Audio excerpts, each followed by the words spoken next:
Hai semuanya, Assalamualaikum.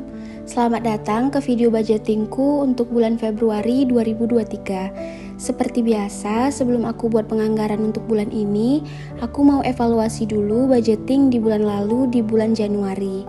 Aku tulis pengeluaran aktual dan selisih di fixed cost dan variable cost. Untuk fixed cost di sini aku karena nominalnya udah fix, udah pasti nggak bersisa ya. Kemudian untuk variable cost kemarin uang sisanya udah aku ambil dari dompet pintar ini. Teman-teman bisa lihat ini dompetnya udah kosong tapi aku masih ingat sisanya. Karena biasanya untuk sisa ada di belanja bulanan dan listrik.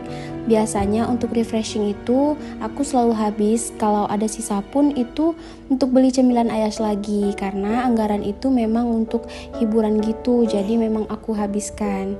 Dan sisa uangnya itu aku letakkan di dalam dompetku sehari-hari ini. Untuk listrik dan air ada sisa 21.000, tapi aku lupa catat masing-masing nominal pengeluarannya karena kemarin itu aku titipin ke Pak suami untuk pembayarannya. Nah, jadi sedikit cerita tentang pembayaran air pam di bulan lalu yang suami aku lupa bayar di bulan Desember. Jadi untuk bulan Desember dan Januari itu digabungkan gitu. Aku ada baca komen juga dari salah satu teman kita di YouTube yang komennya kayak gitu dan ternyata benar pembayarannya itu ditambahkan di bulan berikutnya. Kemudian untuk sisa belanja bulanan itu nggak banyak, kali ini ada sisa 4.500. Untuk di minggu ketiga itu aku ada beli telur 1 papan, saat itu telur lagi naik dengan harga Rp55.000, jadi minusnya aku ambil dari sisa anggaran sisa belanja bulanan di awal bulan. Dan untuk pos lainnya ini semua habis, nggak ada sisa. Sekarang aku mau isi sisa uangnya ke dalam toples dan wishlistku. Yang pertama untuk saving challenge 20.000 ini aku skip ya. Nanti akan aku buat di video lainnya karena ada hal yang mau aku sharing di sana.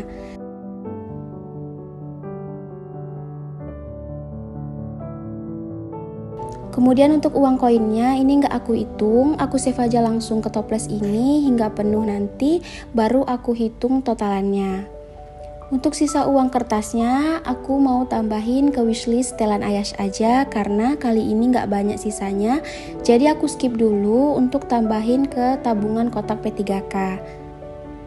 Seperti biasa, aku mau tulis trackernya, jadi aku tahu berapa lagi sisa untuk mencapai targetnya.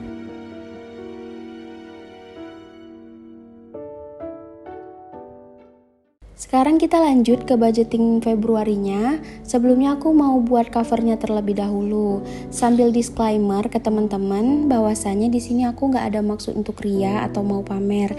Di sini pure aku mau share metode atau caraku mengatur keuangan rumah tangga yang aku terapkan untuk mengatur uang yang udah diberikan oleh suamiku.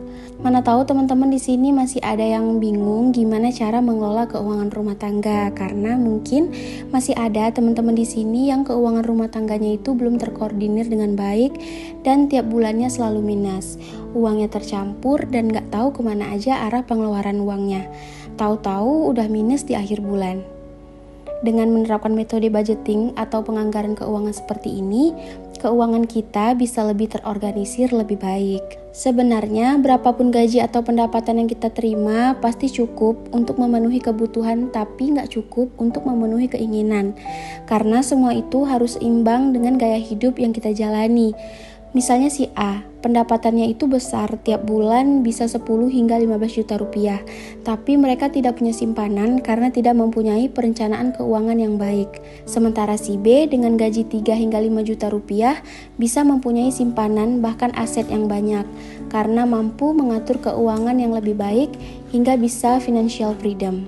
Apa sih makna financial freedom itu dan gimana sih cara untuk mencapai financial freedom tersebut atau merdeka secara keuangan?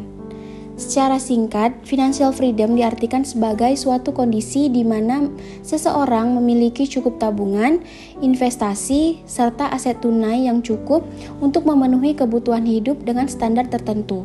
Umumnya mereka memiliki passive income sehingga keuangan mereka tidak berkurang seiring dengan waktu. Pendapatan itu bisa berasal dari investasi seperti tabungan deposito, saham, emas, dan lain-lain. Nah, biasanya orang-orang itu sulit mencapai financial freedom karena memiliki rasio hutang yang tinggi, seperti peribahasa besar pasak daripada tiang atau lebih besar bunga dari pot. Ya sudah pasti ambruk, karena kita nggak mampu menahan keinginan kita untuk berbelanja. Jadi caranya gimana? Apakah kita harus melupakan keinginan berbelanja atau membeli barang impian kita? Sah-sah aja kok, kita tetap bisa memiliki barang-barang impian yang sifatnya konsumtif seperti elektronik kayak lampu tidur, upgrade HP, dan lain-lain.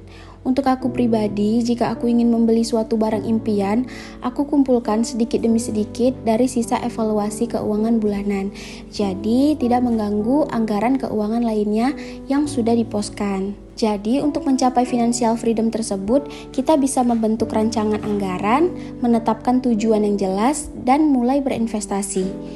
Dan saat ini, aku juga sedang berjuang untuk menuju goals tersebut dan insya Allah, semoga kita semua bisa mencapai financial freedom sesuai dengan keadaan kita masing-masing. Lanjut, kita ke budget tracker atau pelacak anggarannya. Seperti yang sering aku bilang ke teman-teman, tiap rumah tangga itu memiliki pendapatan dan pengeluaran yang berbeda. Mungkin yang sama bisa metode penganggarannya. Ada beberapa teman yang DM dan komen di IG dan juga di YouTube minta supaya aku membuat pengaturan keuangannya. Aku bilang ke teman-teman, aku bukan seorang ahli keuangan, aku nggak bisa atur untuk detailnya karena tiap kondisi rumah tangga itu sudah pasti juga berbeda. Yang tahu keadaan kita ya kita sendiri, tapi pastinya aku mau bantu untuk share metode atau caraku mengatur keuangan. Makanya tiap aku share tentang budgeting itu, biasanya aku nggak hanya share detail nominal pos alokasinya, tapi aku lebih fokus menjabarkan detail-detail makna dari budgeting tersebut. Jadi untuk pos alokasi dan nominal kita nggak bisa disamaratakan.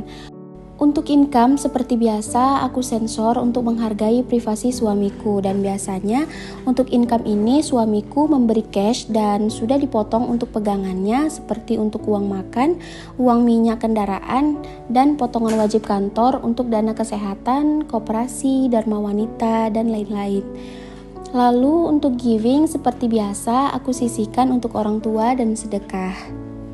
Lanjut untuk savings atau simpananku, masih sama dengan pos savingsku biasanya, ada simpanan tetap, dana darurat, dana pendidikan, tabungan emas, pajak mobil, dana kurban, tambahan biaya eraks, dan keperluan calon baby anak kedua. Untuk nominalnya juga masih seperti biasanya, dan biasanya untuk savings kayak gini tuh beberapa ada yang aku buat tracker dan target waktunya sudah pasti. Seperti tabungan pajak mobil dan kurban selama setahun, untuk emas selama 6 bulan, dan untuk eraks dan baby itu 9 bulan. Sementara untuk simpanan tetap itu nominalnya tetap untuk tiap bulannya sesuai kemampuan. Untuk dana pendidikan itu karena Ayash belum sekolah, jadi aku save dulu per bulannya karena aku ada rencana ingin ke Pegadaian untuk mempelajari tabungan emas untuk pendidikannya kelak. Untuk biaya darurat baiknya itu 10% dari total gaji, tapi karena aku rasa saat ini masih banyak yang harus dipenuhi, jadi aku tabung dana daruratnya ini semampunya. Lanjut kita ke living atau biaya hidup. Untuk kebutuhan living, aku detailkan lagi untuk tujuan pembayaran, nominal, aktual, dan selisih supaya mudah menganalisisnya di akhir bulan. Pertama untuk pay off debt atau biaya cicilan dari gaya hidup yang kurang tepat yang kami jalani dulu. Yang kedua untuk fixed cost atau biaya yang pengeluarannya sudah tetap. Di sini untuk internet dan iCloud. Kemudian untuk variable cost, nominalnya masih sama seperti bulan-bulan sebelumnya, belum ada yang aku rubah, aku kurangkan atau aku lebihkan. Untuk listrik dan air masih aku anggarkan 500.000.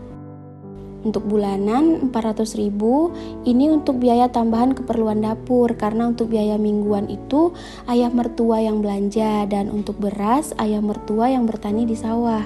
Dan ini udah sama beli cemilan roti untuk Ayash karena Ayash tuh anaknya gak suka jajan. Dan untuk minggu ketiga ini khusus untuk beli telur, karena biasanya kebutuhan telur itu di rumah satu papannya untuk 2 minggu lebih. Susu Ayas juga masih sama 200.000 karena keperluan susu Ayas sekarang itu sebulannya 2 kotak. Untuk refreshing atau makan di luar dan sesekali bawa Ayas ke lapangan bermain, aku anggarkan 200.000. Karena di sini tuh untuk tiap spot bermain itu murah, hanya Rp10.000 dan bisa main sepuasnya. Terakhir untuk biaya tak terduga, aku anggarkan Rp100.000. Selesai untuk penganggarannya, next kita mau masukkan uangnya ke masing-masing pos alokasi. Pertama aku mulai dulu untuk simpanan uang biaya living ke dalam dompet pintar ini sesuai dengan nominal yang udah kita buat tadi. Aku lebih suka mengatur keuangan cash kayak gini karena lebih real aja gitu ketimbang aku mengaturnya melalui rekening. Makanya aku lebih suka mengaturnya cash stuffing seperti ini. Oh iya, teman-teman pasti udah pada buat budgeting ya? Aku telat banget nih, tanggal segini baru upload karena as usually aku sulit banget dapat waktu untuk dubbing. Aku tag videonya itu di awal bulan, tapi baru bisa VO-nya itu sekarang. Ini pun masih ditemani Ayas juga main. Tapi nggak apa-apa ya, walaupun telat bagiinnya, semoga tetap bisa bermanfaat untuk teman-teman semua. Selesai untuk alokasi living, sekarang aku mau save untuk alokasi savings. Pertama untuk pajak mobil, aku save 200.000.